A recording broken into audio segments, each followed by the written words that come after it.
Mateus 24, 24. Jesus falando, porque surgirão falsos cristos e falsos profetas, operando grandes sinais e prodígios para enganar, se possível, os eleitos.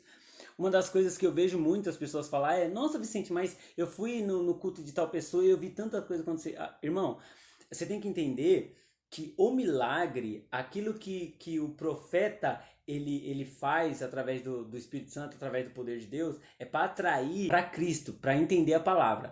Quando você vê um milagre, o objetivo do milagre é justamente atrair a sua atenção para aquilo que está sendo dito, para aquilo que está sendo pregado. Se o milagre acontece, mas aquilo que está sendo pregado vai contra a palavra, irmão, é inútil o milagre. Não serve de nada. A Bíblia fala que no último dia, essas pessoas que fizeram esses milagres vão dizer, Senhor, mas expulsamos demônios em seu nome. Fizemos milagres em seu nome. Fizemos grandes coisas em seu nome. E Jesus vai falar o quê? Apartai-vos de mim, porque praticais iniquidade. Então, assim, a gente tem que tomar muito cuidado, porque o que pega para o cristão, o que é essencial para o cristão não é o milagre, não é a cura. Não, é importante essas coisas no nível, vamos colocar no nível superficial. Precisamos de cura, precisamos sim de milagres financeiros muitas vezes, precisamos dessas coisas, mas isso não é essencial, essas coisas vão passar, irmão. O que vai ficar é a vida eterna, o que vai ficar é a palavra do Senhor dentro de nós, aquilo que Jesus fez. Então, se nos atentarmos às palavras, não cairemos em engano. Se nos atentarmos àquilo que está sendo dito no altar, aquilo que está sendo pregado, e ao invés de focar nossos olhos no que o pastor ou o profeta tem a nos oferecer materialmente, não seremos mais enganados, não cairemos né, na lábia desses homens que ficam chamando dinheiro, que fica dizendo que seu ano vai ser 10 por 1, que tudo vai ser bom. Não é assim que funciona. Há pessoas que serão ricas, há pessoas que serão pobres.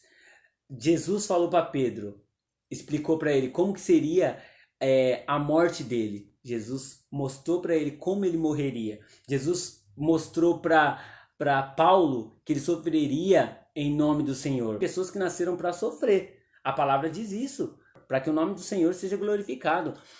Deus é glorificado nessas coisas. É uma forma diferente da gente pensar, são planos que muitas vezes não entram na nossa cabeça. Como que Deus é glorificado através da minha morte? Porque essas pessoas não negaram. A Bíblia fala que essas pessoas que passaram por essas coisas, o mundo não era digno dessas pessoas. Então, assim, temos que nos atentar à vontade de Deus, à palavra de Deus, e deixar de seguir esses falsos profetas. Se você está numa igreja que não lê o Velho Testamento, você está numa igreja que não prega só o amor de Jesus, de Deus, mas prega a justiça, prega a ira de Deus, se você está numa igreja que não lê a Escritura como um todo, irmão, pode sair. Faz um teste. Fique um mês indo para a igreja e anotando todos os versículos de todos os cultos que eles estão lendo. Se no final do mês eles lerem 10 versículos diferentes, eu vou falar para o irmão, é milagre.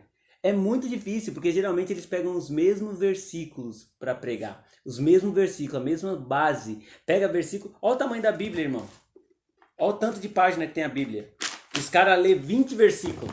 E aí você tá me dizendo que isso aí é base para sua fé, já é o suficiente. Eu já vi gente falando assim, eu não leio a Bíblia porque entendi que Deus é meu pai. E pessoas seguem esses falsos profetas. Pelo amor de Deus, né, irmão? Vamos ter coerência, vamos buscar mais a Bíblia, vamos ler mais a palavra. Eu vou ler mais um versículo aqui. Lucas 6, 26. Jesus falando, ai de vós quando todos vos louvarem, porque assim procederam seus pais com os falsos profetas. O que Jesus está dizendo aqui? Ei, você tem que prestar atenção quando todo mundo te aceitar, quando todo mundo te elogiar. Se você está pregando, está levando a palavra e tem um nível de aceitação maior do que rejeição, irmão, pode parar e analisar a sua própria vida. Se você é pregador, se você é pastor. Começa a analisar. Peraí, estou pregando o quê?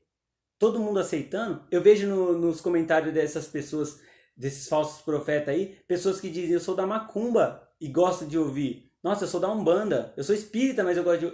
Alguma coisa tem, irmão. É palavra de Deus que está sendo pregada? Está sendo aceita a palavra de Deus pelo mundo inteiro? É assim que aconteceu com Jesus? Jesus pregava de forma dura a verdade, as pessoas iam embora e ele virava para os dois e falava, vocês vão querer ir também? Jesus não mudava a palavra para que ela fosse aceita. Pelo contrário, as pessoas tinham que mudar para que elas fossem aceitas pela palavra. É diferente. Mas hoje não, hoje eu quero ouvir o que me agrada, eu quero ouvir o que se enquadra de acordo com a minha situação. Por isso que os coachings estão crescendo, por isso que esses falsos profetas de internet aí estão crescendo. Muitas pessoas estão pregando o que as pessoas querem ouvir. Às vezes dá vontade de colocar algumas coisas aqui minha, mas eu falo, não, eu vou orar mais um pouco, eu vou esperar para ter direção de Deus, porque o objetivo do canal é justamente pregar a palavra, expor a mentira e pregar a verdade das escrituras. Então para fechar, eu quero ler 2 Pedro, falando contra os falsos profetas. Assim como no meio do povo surgiram falsos profetas, assim também haverá entre vós falsos mestres, o qual introduzirão dissimuladamente heresias destruidoras até ao ponto de renegarem o soberano Senhor, que os resgatou, trazendo sobre si mesmo repentina destruição. Aqui fica bem claro a pregação do evangelho, a pregação da verdade em relação ao castigo de Deus. Os falsos profetas, geralmente, eles negam o castigo de Deus. Por quê? Porque assim, eles mesmos tiram o deles da reta. Se Deus não castiga, eu posso falar o que eu quiser aqui e não vai vir nada sobre mim. Eles enganam a si mesmo, mas aqui está dizendo que a ira de Deus está acumulada para eles. O castigo e o juízo estão reservados para eles, especialmente aqueles que, seguindo a carne, andam em imundas paixões e menosprezam qualquer governo. Atrevidos, arrogantes, não temem difamar autoridades superiores. Eu não vou ler o capítulo todo, irmão, mas eu peço que você leia aí na sua casa, 2 Pedro 2. É importante a gente pegar esses versículos em tempos de falso profeta, em tempos de ensinos errados que tem crescido e meditar. Ao invés de você, quando ouvir alguma pessoa expondo esse falso ensino, ao invés de você olhar aquilo ali com julgamento errado, pensando assim, nossa, aquele cara tá falando, mas ele não convive, ele não viveu, ele não entende o que tá passando. Muitas vezes a gente cai no engano por causa disso. Pré-julgamento. Antes da gente falar alguma coisa, a gente tem que analisar os fatos. Foi assim que eu saí de uma igreja que seguia essa linha de raciocínio errado. Foi buscando, antes de julgar, antes de ver, nossa, isso aqui é errado. Foi buscando na palavra, foi buscando nas escrituras. Então, tudo que você vê, mesmo que tiver aparência de piedade, mesmo que tiver aparência de que vem de Deus aquilo, pegue a Bíblia, busque no Senhor, busque na palavra, peça direção ao Espírito Santo e ele vai te guiar toda a verdade, a toda a palavra, e você vai evitar de cair, de entrar e se aprofundar em ensinos errados, irmão.